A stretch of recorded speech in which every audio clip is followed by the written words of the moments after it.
life of a glutton, spirit of gluttony. Ecclesiastes 10 and 16. Woe to thee, O land, when the king is a child, and thy princes eat in the morning. Why? Do you know what breakfast means? To break fast. That's why it says, woe to thee, O land, when the king is a child and when the princes eat in the morning. Don't they tell you that breakfast is the most important meal of the day? That's a lie. It means to break fast, and as that means trouble. Woe means trouble. So there's going to be trouble in the land when people eat in the morning because they're not fasting. They're not building up themselves spiritually. Blessed art thou, O land, when the king is the son of nobles, and thy princes eat in due season, for strength and not for drunkenness. Well, there was a saying my dad used to say, eat when you're hungry, don't eat because it tastes good. Okay, and that always stuck with me. Eat because you're hungry, don't eat because it tastes good. All right, so that's actually like this. Eat in due season for strength and not for drunkenness. Now, Matthew 11 and 19. The Son of Man came eating and drinking, and they say, behold, a man gluttonous and a winebibber. Remember when I put a life of a drunkard? It's not to attack a drunkard, it's to identify that spirit and for you to bind that spirit and remove it from you, to cast it out. Identify the spirit that's afflicting you, to identify it and cast it out and get the victory over that demon. And that's the reason why I'm putting it. So, all right, and as I told you, the spirit of gluttony and the spirit of drunkenness and the spirit of gluttony go together. Okay, that's why they were calling Christ a gluttonous man and a winebibber. You get it? A friend of publicans and sinners. But wisdom is justified of her children. But remember, Christ came to save sinners. So I'm not condemning anybody who's a winebibber, a gluttonous, a thief, because I have to go to the spirit of thief next. This is for you to identify the devil that's attacking you and bind, rebuke it, forsake it, and overcome it, and get the victory over it. Okay? So, because we've battled not against flesh and blood, but against principalities and powers, against rulers of darkness, in high places. We battle against evil spirits. All right? So, once you know that's afflicting you, now you can identify when you pray that name of that demon so the angels can bound it for you. Okay. The Son of Man is come eating and drinking, and you say, behold, a gluttonous man and a winebibber, a friend of publicans and sinners. Now, let's go to Proverbs 13 and 25.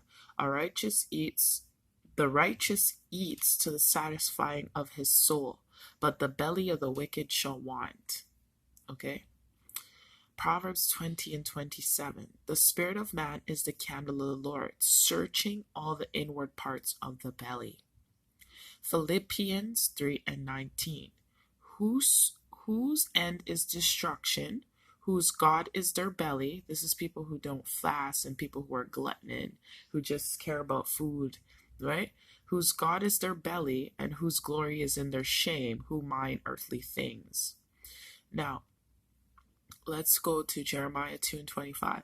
Withhold thy foot from being unshod, and thy throat from thirst. So God's telling you, don't eat, don't drink. But thou says, there is no hope. No, I have loved strangers, and after them will I go.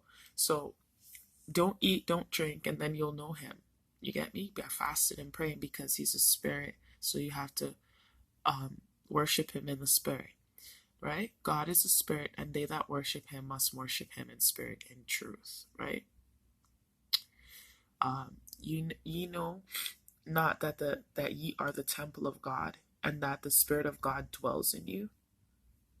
That's why you have to make separation for God. You have to have days of fasting, and you have to outdo the Pharisees. And the Pharisees fasted twice a week, right?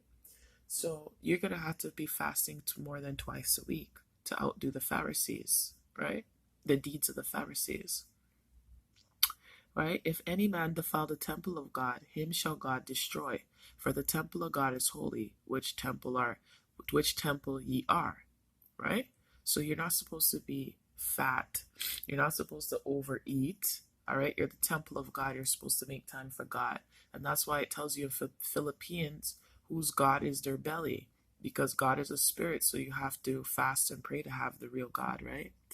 Now, that's why it says, yeah, in Isaiah 56 and 11, yeah, this is about the prophets and the teachers who, the eating and drinking prophets, the coffee drinking, smoothie drinking prophets, the water drinking prophets, the eating donut prophets. Yeah, they are greedy dogs which can never have enough, and they are shepherds that cannot understand. And the reason why they can't understand is because they're not learning in the spirit. They all look to their own way, they teach in the flesh, everyone for his own gain from his corner.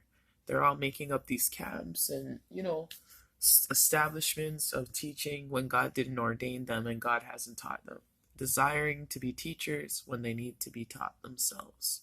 So this is about gluttony, and you have to separate yourself from food and water to have God. And I just hope that you make this, that you separate the two. You make time for God and you make time for the flesh.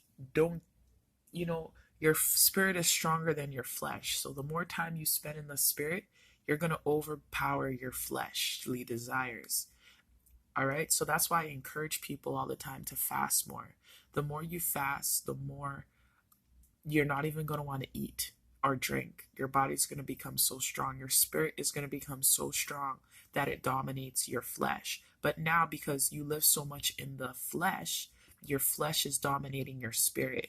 But you got to get to a point where your spirit dominates your flesh. And I hope this helps you.